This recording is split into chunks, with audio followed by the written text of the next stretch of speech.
श्री परमात्मने नमः।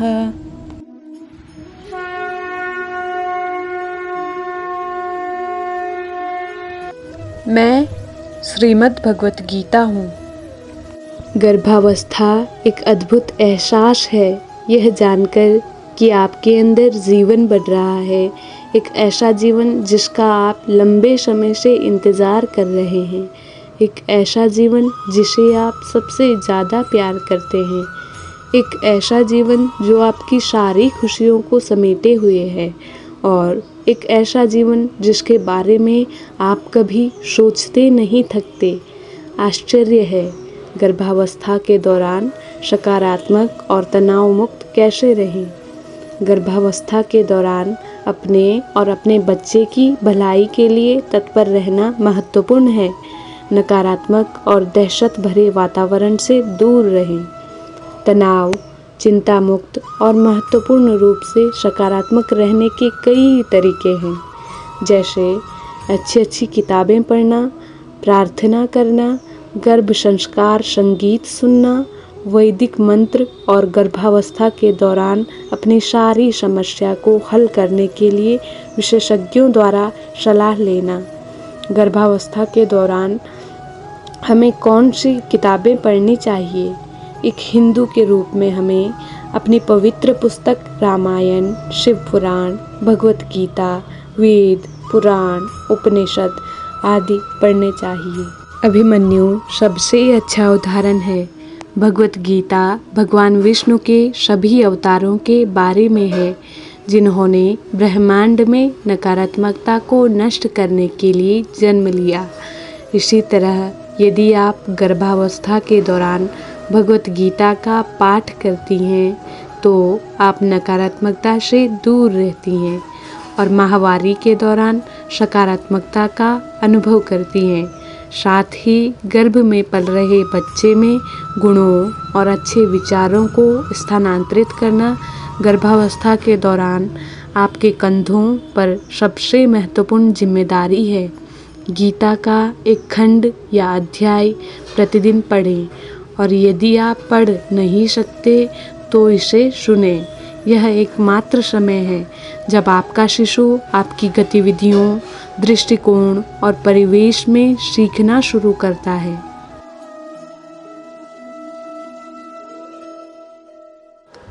गीता द्वितीय अध्याय श्लोक 25। अव्यक्तोऽयमचिन्त्योऽयम् अविकार्योऽयमुच्यते तस्माद्देवं विदित्वैनं नानुशोचितुमर्हसि। अर्थात यह आत्मा अव्यक्त, अकल्पनीय तथा अपरिवर्तनीय है। यह जानकर तुम्हें शरीर के लिए शोक नहीं करना चाहिए। गीता द्वितीय अध्याय श्लोक 26। अथ चैनं नित्यजातं नित्यं वा मन्यसे मृतं तथापि त्वं महाबाहो नैनं शोचितुमर्हसि। अर्थात किंतु यदि तुम यह सोचते हो कि आत्मा सदा जन्म लेता है तथा सदा मरता है, तो भी हे महाबाहो, तुम्हारे शोक करने का कोई कारण नहीं है। गीता द्वितीय अध्याय श्लोक 27। जातस्य हि ध्रुवो मृत्युः ध्रुवं जन्म मृतस्य च तस्माद् परिहार्येऽर्थे न त्वं शोचितुमर्हसि। अर्थात जिसने जन्म लिया है उसकी मृत्यु निश्चित है और मृत्यु के पश्चात पुनर्जन्म भी निश्चित है। अतः अपने अपरिहार्य कर्तव्य पालन में तुम्हें शोक नहीं करना चाहिए। गीता द्वितीय अध्याय श्लोक 28। अव्यक्तादीनि भूतानि व्यक्तमध्यानि भारत अव्यक्त निधनान्येव तत्र का परिदेवना। अर्थात सारे जीव प्रारंभ में अव्यक्त रहते हैं, मध्य अवस्था में व्यक्त होते हैं और विनष्ट होने पर पुनः अव्यक्त हो जाते हैं, अतः शोक करने की क्या आवश्यकता है। गीता द्वितीय अध्याय श्लोक 29। आश्चर्यवत् पश्यति कश्चिदेनम् आश्चर्यवत् वदति तथैव चान्यः आश्चर्यवच्चैनमन्यः शृणोति श्रुत्वाप्येनं वेद न चैव कश्चित्।